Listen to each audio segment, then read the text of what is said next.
যুক্তরাজ্যে যেটা জায়েজ ভারতে সেটা জায়েজ হবে না কেন? ভারতে সালাউদ্দিন আহমেদ করলে যেটা জায়েজ সেটাও তো করছেন না। শেখ হাসিনা তো সরকার পতনের আন্দোলনের পরিকল্পনা করছেন না, দলীয় নেতাকর্মীদেরকে বিএনপি সরকার ফেলে দেওয়ার জন্য সংগঠিত করছেন না। তিনি তার দলের রাজনৈতিক কার্যক্রম নিষিদ্ধ করে দেওয়া হয়েছে, তিনি সেটাকে অন্যায় বলে মনে করেন। তিনি বারবার বলছেন যে বিচারের মতো চলুক। তিনি তো আদালতে আত্মসমর্পণ করতে প্রস্তুত, তিনি কারাগারে যেতে প্রস্তুত, মৃত্যুদণ্ডের রায় মাথায় নিয়ে দেশে ফিরতে প্রস্তুত। তিনি জানেন তাকে ফাঁসি দেওয়া হতে পারে, তাকে মেরেও ফেলা হতে পারে, তিনি সবকিছুর জন্য প্রস্তুত। কিন্তু কেন তার দলের নেতা কর্মী সমর্থকদের ওপর এরকম ঢালাও অত্যাচার, নির্যাতন এবং বিচারের নামে প্রতিহিংসার রাজনীতি চলবে? বাংলাদেশে বিএনপি সরকারের আলোচিত মন্ত্রী স্বরাষ্ট্রমন্ত্রী সালাউদ্দিন আহমেদ বিএনপির প্রভাবশালী নেতা। তিনি সম্প্রতি মাসখানেক আগে হবে জুলাই স্মরণে এক অনুষ্ঠানে প্রধানমন্ত্রীকে মঞ্চে রেখেই কথা বলেছেন যে তিনি এবং তার নেতা তারেক রহমান নির্বাসিত না থাকলে সম্ভবত জুলাই আন্দোলনে এই সাফল্য সম্ভব হতো না। এবং তিনি তারপর বলেছেন যে পর্দার পেছনের আসল কথা হচ্ছে এই যে তিনি ভারতের শিলংয়ে বসে আর তারেক রহমান লন্ডনে বসে নিজেরা এই দুজন মিলেই আসলে পুরো জুলাই আন্দোলনটা পরিচালনা করেছেন এবং তারা রাতের পর রাত না ঘুমিয়ে ওইভাবে আন্দোলনটা পরিচালনা করাতেই শেষ পর্যন্ত শেখ হাসিনা সরকারের পতন ঘটানো গেছে। এখন তারেক রহমান কি ধরনের দর কষাকষির মধ্যে যুক্তরাজ্যে গিয়েছিলেন, শেষ পর্যন্ত যুক্তরাজ্যে আশ্রয় পেয়েছিলেন এবং সেই যুক্তরাজ্য থেকে লন্ডনে বসে এরপর 17 বছর ধরে রাজনৈতিক কর্মকাণ্ড চালিয়েছেন, তার দলের পদে পদোন্নতি হয়েছে।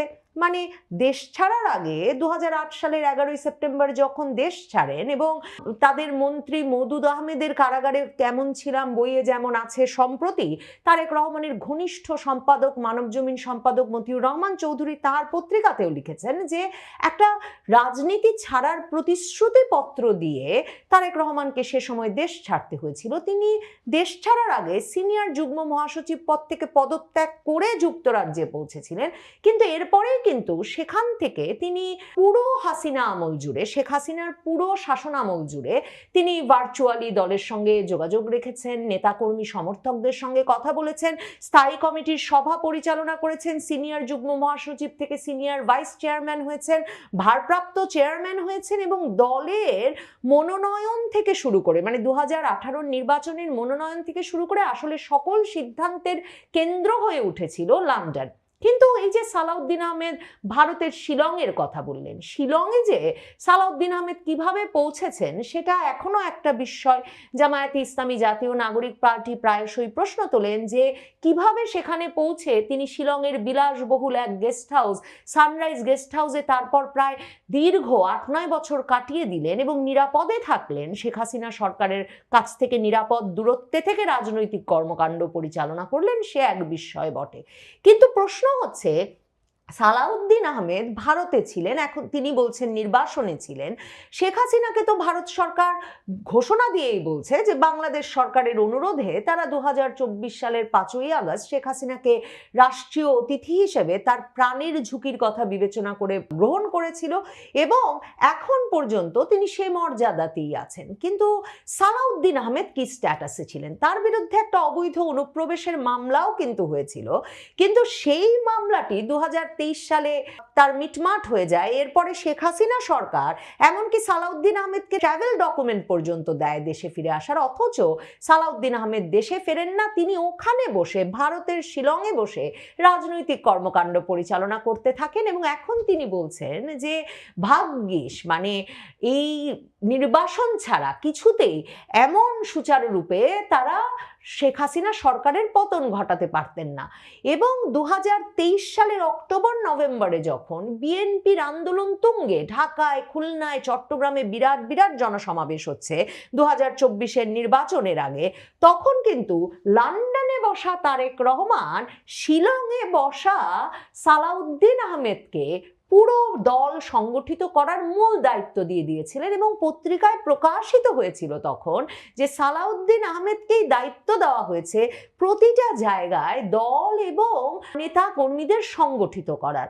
তাহলে বোঝেন ভারতের শিলংয়ে বসে সালাউদ্দিন আহমেদের বিএনপি পরিচালনা করা, শেখ হাসিনা বিরোধী আন্দোলন পরিচালনা করা, সরকার বিরোধী আন্দোলন পরিচালনা করা, নেতা কর্মীদের সঙ্গে যোগাযোগ রাখা, সংগঠিত করা, মিছিল মিটিং সমাবেশের আয়োজন করানো, সব জায়েজ, সব ঠিক আছে, সেসবে কোনো অসুবিধা নাই। কিংবা তারেক রহমান লন্ডনে বসে দলের সভা সমিতি পরিচালনা করবেন, শুধু তো তাই নয়, তিনি ভার্চুয়ালি নেতাকর্মীদের উদ্দেশ্যে বক্তব্য রাখবেন, শুধু তাও নয়, কিংবা তিনি এই যে জুলাই আন্দোলন কিংবা সরকার বিরোধী আন্দোলন পরিচালনা করবেন, তাও অসুবিধার নয়।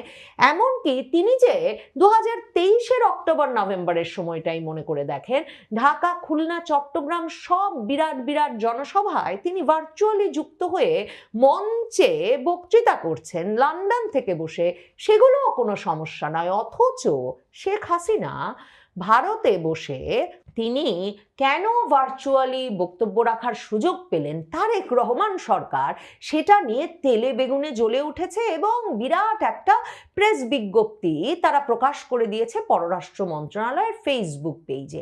মানে তারেক রহমান সরকার যে ভারত সরকারকে বলছে যে শেখ হাসিনা যাতে রাজনৈতিক বক্তব্য দিতে না পারেন সেটা যাতে ভারত সরকার দেখেন, মানে তারেক রহমান সরকারের মূল যে একরকমের তাদের ক্ষোভ এবং রাগ এবং উদ্বেগটা শুরু হলো আসলে শেখ হাসিনা যখন থেকে ঘোষণা দিলেন তিনি শিগগিরই দেশে ফিরবেন, এবং তিনি তারপর সুনির্দিষ্টভাবে বললেন আন্তর্জাতিক সংবাদ মাধ্যম রয়টার্সকে সাক্ষাৎকার দিয়ে যে তিনি ডিসেম্বরে দেশে ফিরবেন, দেশে ফিরে আদালতে আত্মসমর্পণ করবেন।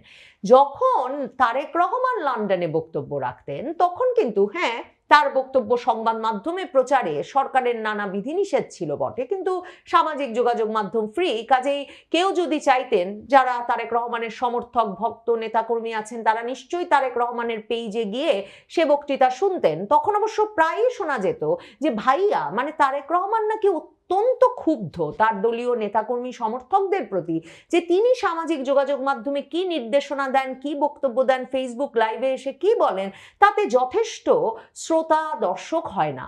তো যাই হোক, যার আগ্রহ আছে তার শোনার সম্পূর্ণ সুযোগ আছে, যেমন শেখ হাসিনার বক্তব্যের ক্ষেত্রেও যার আগ্রহ নাই তার না শুনলেও চলে, পাত্তা না দিলেও চলে।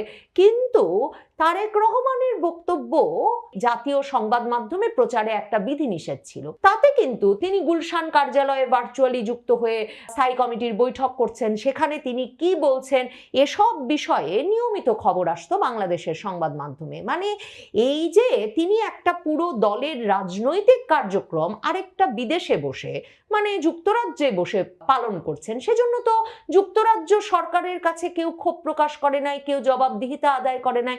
তাহলে যুক্তরাজ্যে যেটা জায়েজ ভারতে সেটা জায়েজ হবে না কেন? ভারতে সালাউদ্দিন আহমেদ করলে যেটা জায়েজ সেটাও তো করছেন না। শেখ হাসিনা তো সরকার পতনের আন্দোলনের পরিকল্পনা করছেন না, দলীয় নেতাকর্মীদেরকে বিএনপি সরকার ফেলে দেওয়ার জন্য সংগঠিত করছেন না, তিনি তার দলের রাজনৈতিক কার্যক্রম নিষিদ্ধ করে দেওয়া হয়েছে, তিনি সেটাকে অন্যায় বলে মনে করেন।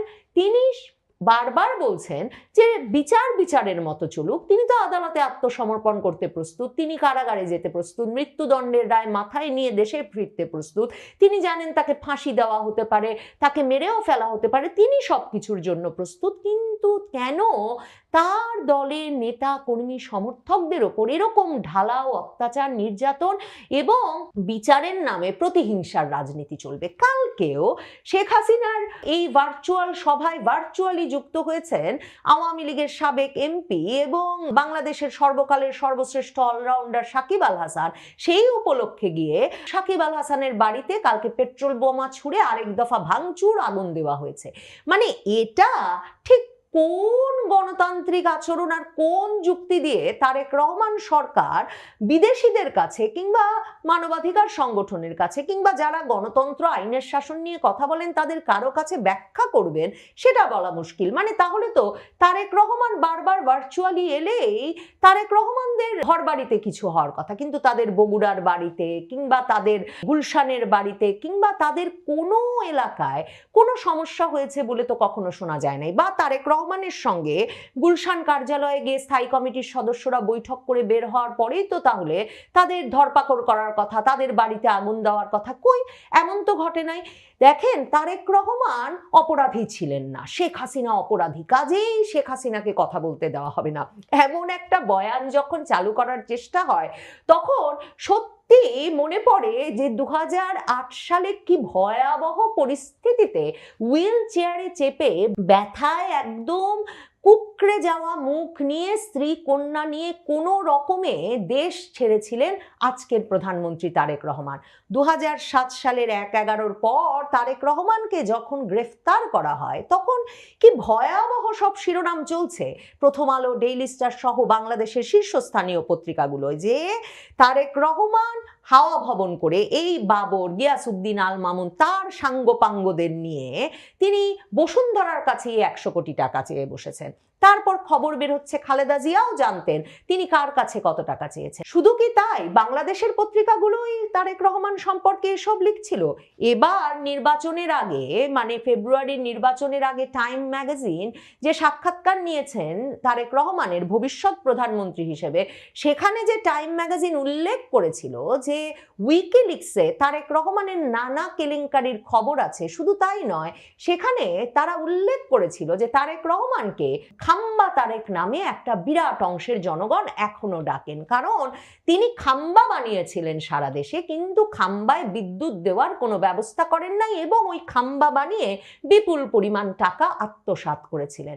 দেশে দেশে এমন সুনাম তখন তারেক রহমানের যে তারেক রহমানকে মার্কিন যুক্তরাষ্ট্র, যেই মার্কিন যুক্তরাষ্ট্র 1/11 পেছনে গুরুত্বপূর্ণ ভূমিকা রেখেছিল, সেই মার্কিন যুক্তরাষ্ট্রের তখনকার রাষ্ট্রদূত James F Moriarty Tarique Rahman যখন খালেদা জিয়ার সেনাবাহিনীর সঙ্গে ব্যাপক দর কষাকষির এক পর্যায়ে শেষ পর্যন্ত মুক্তি পান এবং বিদেশ যাওয়ার সুযোগ পান, তখনও জেমস এফ মরিয়ার্টি যুক্তরাষ্ট্রের পররাষ্ট্র মন্ত্রণালয়ে বার্তা পাঠিয়ে বলেছিলেন যুক্তরাষ্ট্রের সাবধান থাকা উচিত, যাতে লুটপাট তন্ত্রের একটা কেন্দ্রীয় চরিত্র এবং পলিটিক্যাল ভায়োলেন্সের, সহিংস রাজনীতির কেন্দ্রীয় চরিত্র বাংলাদেশের সাবেক প্রধানমন্ত্রী খালেদা জিয়ার বকে যাওয়া পুত্র তারেক রহমানকে কিছুতেই মার্কিন যুক্তরাষ্ট্রে ঢুকতে না দেওয়া হয়। সেখানে স্পষ্ট ভাষায় যুক্তরাষ্ট্রের রাষ্ট্রদূত পররাষ্ট্র মন্ত্রণালয়, মার্কিন পররাষ্ট্র মন্ত্রণালয়ে তারেক রহমানকে পরিচয় করিয়ে দিচ্ছেন একজন ক্রিমিনাল হিসেবে, অপরাধী হিসেবে, এবং বলছেন notorious and widely feared son of former prime minister Khaleda Zia. Khaleda জিয়ার কুখ্যাত, সবার কাছে ভীতিকর এই পুত্র যখন তখন তার কাছ থেকে ঘুষ নেন এবং তিনি রাষ্ট্রীয় সন্ত্রাসবাদেরও একটা কেন্দ্রীয় চরিত্র হয়ে উঠে মার্কিন যুক্তরাষ্ট্রের আদর্শ ও নীতি পরিপন্থী একজন সরকারের প্রভাবশালী ব্যক্তি হিসেবে গড়ে উঠেছেন, এসব বর্ণনা স্পষ্ট ভাষায় মার্কিন রাষ্ট্রদূত সেই 2008 সালে 7 সালে মার্কিন পররাষ্ট্র মন্ত্রণালয়কে জানিয়ে রেখেছে। এগুলো আপনারা এখনো খুঁজলে পাবেন। কাজেই কে যে কার চোখে অপরাধী, কখন কে অপরাধী, সেটা যে বলা মুশকিল। তারেক রহমান তো জানেন, তারেক রহমান জানেন কি ধরনের অপরাধের সঙ্গে তিনি যুক্ত ছিলেন বলে আন্তর্জাতিকভাবে তিনি অভিযুক্ত হয়েছিলেন। জেমস এফ মরিয়ার্টির তার বার্তায় স্পষ্ট লেখা আছে তারেক রহমান শুধুমাত্র লোকাল কোম্পানি, মানে দেশীয় প্রতিষ্ঠানের কাছ থেকে ঘুষ খেতেন তাই নয়, সিমেন্স সহ মার্কিন যুক্তরাষ্ট্রের বড় বড় প্রতিষ্ঠানের কাছ থেকে তিনি বিরাট অঙ্কের অর্থ কেলেঙ্কারির সঙ্গে জড়িত এবং সেসবের যে বিচার হওয়া উচিত, এই তার বার্তা স্পষ্টভাবে মনে করিয়ে দিয়েছে। এমন পরিস্থিতিতে রাজনীতিতে আর কোনোদিন থাকবেন না সেই মুচলেকা দিয়ে যাওয়া তারেক রহমানকে শেষ পর্যন্ত কিন্তু বিএনপির দায়িত্বের একেবারে কেন্দ্রীয় চরিত্র হিসেবেই সক্রিয় থাকতে হয়েছে পুরো 17 বছর ধরে, এবং তিনি থেকেছেন। এবং কখনো বাংলাদেশ সরকার যুক্তরাজ্য সরকারের কাছে এজন্য জবাবদিহিতা দাবি করে নাই। এই রাজনৈতিকভাবে ভীষণ সক্রিয় থাকার মধ্যেই তারেক রহমান যুক্তরাজ্যের রাজনৈতিক আশ্রয় প্রার্থনা করেছেন এবং বিএনপির মহাসচিব মির্জা ফখরুল ইসলাম আলমগীর বিবিসি বাংলাকে নিজেই এই তথ্য দিয়েছেন যে তাদের নেতা রাজনৈতিক আশ্রয় প্রার্থনা করে যুক্তরাজ্যে আছেন। তো রাজনৈতিক আশ্রয় প্রার্থনা করে তারেক রহমানের যুক্তরাজ্যে থাকা অবস্থায় তিনি যে বাংলাদেশে সরকার পতনের আন্দোলন সংগঠিত করার জন্য বছরের পর বছর চেষ্টা করলেন, তিনি যুক্তরাজ্যে বিভিন্ন সভায় বাংলাদেশে একটাই দাবি, শেখ হাসিনার পদত্যাগ, এসব বক্তব্য দিয়েছেন সেগুলো এখনো আছে। তিনি যে তার নেতাকর্মী সমর্থকদের বারবার সরকার পতনের আন্দোলনের জন্য উদ্বুদ্ধ করলেন, সেগুলো যদি বাংলাদেশের সার্বভৌমত্বের প্রতি আঘাত না হয়, বাংলাদেশের প্রতি বিষোদ্গার হিসেবে চিহ্নিত না হয়, তাহলে শেখ হাসিনা আদালতে এসে আত্মসমর্পণ করতে চাইছেন, বিচারের মুখোমুখি হতে চাইছেন, দেশে ফিরতে চাইছেন, তার জনগণের কাছে দেশে ফিরতে চাইছেন, এ কথা আন্তর্জাতিক সংবাদ মাধ্যমের সামনে বারবার বলছেন। সেটা কি করে বাংলাদেশের সার্বভৌমত্বের ওপর আঘাত হিসেবে চিহ্নিত হচ্ছে, সে প্রশ্ন তো নিশ্চয়ই করা যেতে পারে।